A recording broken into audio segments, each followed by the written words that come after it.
2024 లేదా 25లో డిగ్రీ లేదా బీటెక్ చదివారా? సాఫ్ట్‌వేర్ జాబ్ కోసం ఎదురు చూస్తున్నారా? అయితే కోడ్ జ్ఞాన్ 100 డేస్ కోర్సులో చేరండి. జాబ్ సాధించండి. Hello sir. హలో అండి. చాలా మంది స్టూడెంట్స్ మీరు ట్రైన్ చేశారు.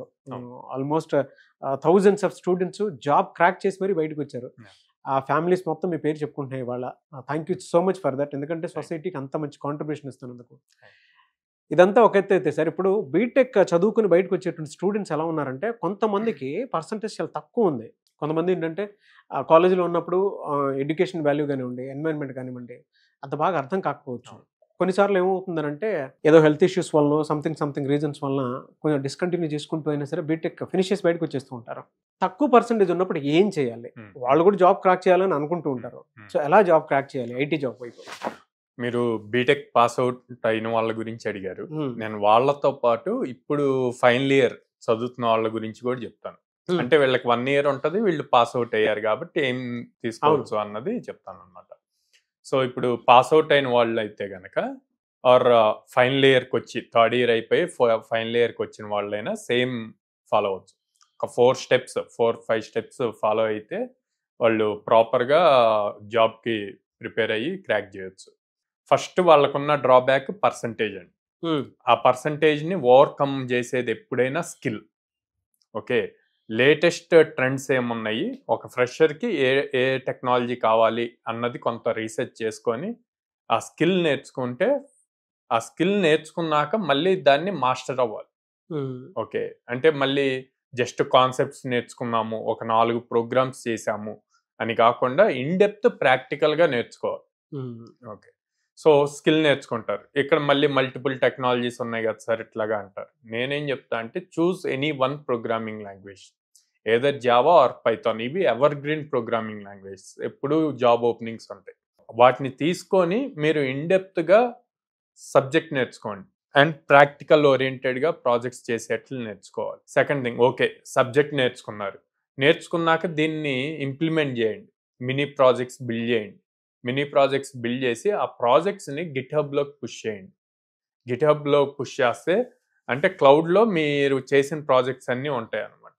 సో దాన్ని తీసుకెళ్ళి మీరు రెజ్యూమ్లో యాడ్ చేసుకుంటే దాని వాల్యూ చాలా ఎక్కువ ఉంటుంది. ఓకే, థర్డ్, మీకు పర్సంటేజ్ తక్కువ ఉంది. సో ఇన్స్టెడ్ ఆఫ్ పర్సంటేజ్ మీద ఫోకస్ తగ్గించేసి రెజ్యూమ్లో పర్సంటేజ్ కన్నా స్కిల్స్ హైలైట్ అయ్యేట్లు బిల్డ్ చేసుకోండి మీ రెజ్యూమ్ని.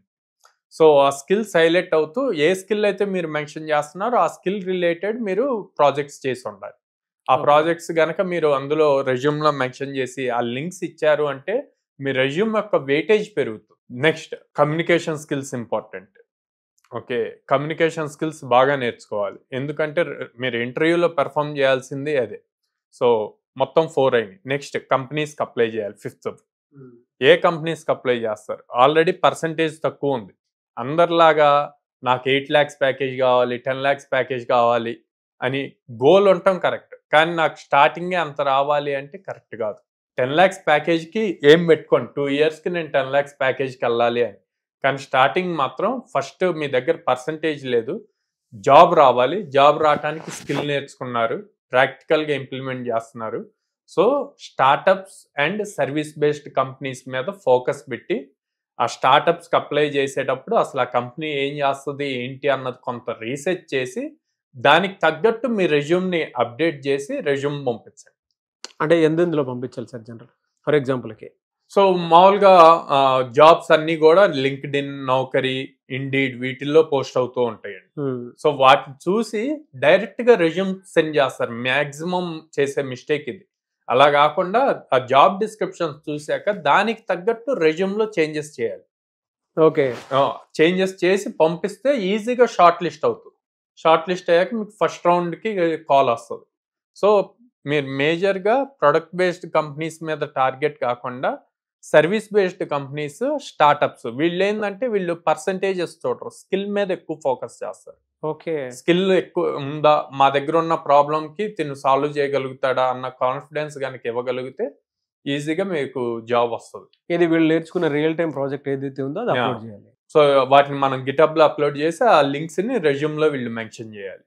ఓకే, సో ఇట్లా ఈ 5 steps ప్రాపర్గా ఫాలో చేస్తే కనుక 4 to 5 monthsలో ఈజీగా జాబ్ క్రాక్ చేస్తారు.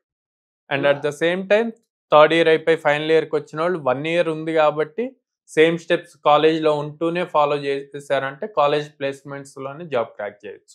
అలా అప్స్కిల్ అవ్వాలి అనుకున్నటువంటి వాళ్ళు మిమ్మల్ని అప్రోచ్ అవ్వచ్చండి. యా కోడ్నానికి రావచ్చు అండి. ఫ్రమ్ డే 1 కంప్లీట్ బేసిక్స్ నుంచి నేర్పిస్తాము. అండ్ దెన్ ప్రతి టెక్నాలజీలోనూ మినిమం 3 ప్రాజెక్ట్స్ చేస్తాం అనమాట. 3 ప్రాజెక్ట్స్ చేస్తారు. ఓకే సార్, అంటే ఎలా అప్లై చేయాలి ఏంటి అనేది కూడా హ్యాండ్ హోల్డింగ్ ఉంటుంది. అవును. Anyway sir, thank you so much Sairam గారు. థ్యాంక్ యూ అండి.